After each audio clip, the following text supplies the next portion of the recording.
असम के सीएम हिमंता बिस्वा शर्मा ने पोस्ट के जरिए ये बात कही है कि बाल विवाह के खिलाफ ये अभियान जारी रहेगा और अभियान से सामाजिक बदलाव हो रहे हैं और लड़कियों को स्वस्थ जीवन मिल रहा है। तो जिस तरीके से इस पोस्ट के माध्यम से उन्होंने ये बदलाव जरूरी बताए हैं, कुरैशी साहब सवाल आपसे, क्योंकि ये जो बदलाव हो रहे हैं उसमें ये साफ है कि चाइल्ड मैरिज बिल्कुल भी अलाउड नहीं है और ये कि शादी और तलाक की जो शर्तें हैं वो और ज्यादा कड़ी हो गई हैं। मैं एक बात पूछना चाहता हूँ कि क्या आसाम में चाइल्ड मैरिज एक्ट के लिए कोई कानून नहीं था या नहीं है, तो ये प्रोविजन इनको बनाना पड़ा है? ऐसा तो नहीं है। ऑलरेडी बाल विवाह का जो पूरा कानून है उसमें कार्रवाइयां होती हैं और अगर कोई केसेस उनके सामने आए थे उस पर कार्रवाई करते। लेकिन दिक्कत क्या है, हिमंता बिस्वा शर्मा ये जो दिखा रहे हैं, जो कह रहे हैं ना, दरअसल आपको याद हो तो उनका एक स्टेटमेंट है कि this is the life and death का सवाल है उनके लिए। मतलब उनको तो, मुझे ऐसा लगता है कि उनके लिए तो मुसलमान को डेथ दे देनी चाहिए, जैसा उनका स्टेटमेंट निकल के आ रहा है। क्योंकि लाइफ एंड डेथ का इस देश में नागरिकों को लेकर के लाइफ एंड डेथ का क्वेश्चन, अगर कोई सीएम ऐसी बात कहता है तो फिर बताइए उनकी झूठों में शुमार ना किया जाए, अगर फरेबियों में शुमार ना किया जाए तो किस में शुमार किया जाए?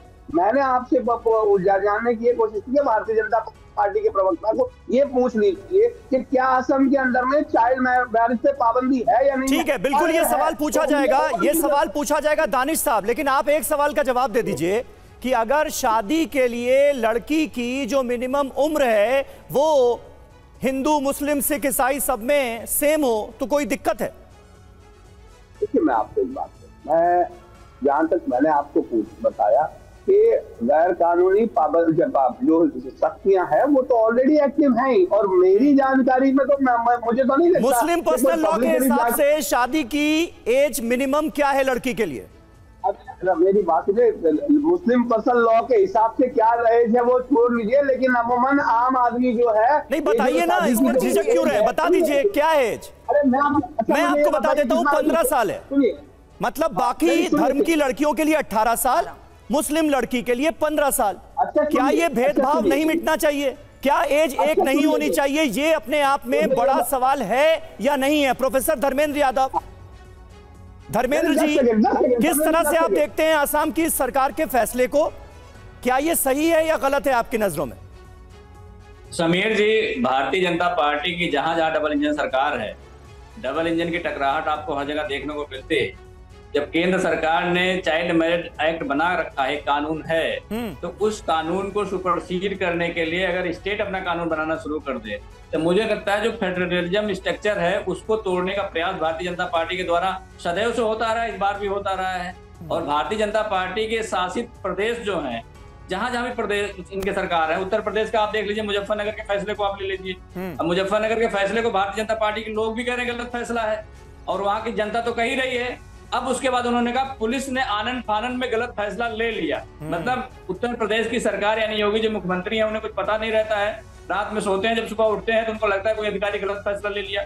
ठीक ऐसे लखनऊ में जब बुलडोजर कार्रवाई करने की बात आई, 2100 घर गिराने की बात, उस पर हम आएंगे मामले पर भी आएंगे। समीर, मैं एक समीर सर के सामने ये डेटा भी रख देती हूँ क्योंकि जीवन और मृत्यु की जो ये बात शुरुआत में भी अभी कुरैशी सर कह रहे थे। समीर सर, सवाल आपसे ये भी कह रहे हैं कि क्या अब ये स्टेट वाइज डिसीजन लेने भी ठीक साबित होंगे? ये बात मैं इसलिए कह रही हूँ क्योंकि सीएम ने जो बात कुछ टाइम पहले कही थी, उन्होंने कहा था मैं असम से आता हूँ, जनसंख्या में बदलाव को उन्होंने बड़ा मुद्दा बताया था, जिसमें उन्होंने कहा था कि मेरे राज्य में मुस्लिम आबादी अब 40% हो चुकी है, जो कि 1951 के मुताबिक अगर कंपेयर करें पहले 12% थी। इसीलिए ये कोई राजनीतिक मुद्दा नहीं है बल्कि जीवन और मृत्यु का मामला है। सर, ये मैंने कोट एंड कोट इसलिए किया क्योंकि उन्हीं के जीवन और मृत्यु की बात को लेकर कुरैशी साहब अभी सवाल उठा रहे थे। और दूसरी बात ये कि क्या अब स्टेट वाइज डिसीजन लेना भी वैलिड नहीं है? देखिए, मुझे लगता है कि समाज के अंदर अगर कोई बेहतरी के लिए कोई काम होता है उसको स्वागत किया जाना चाहिए।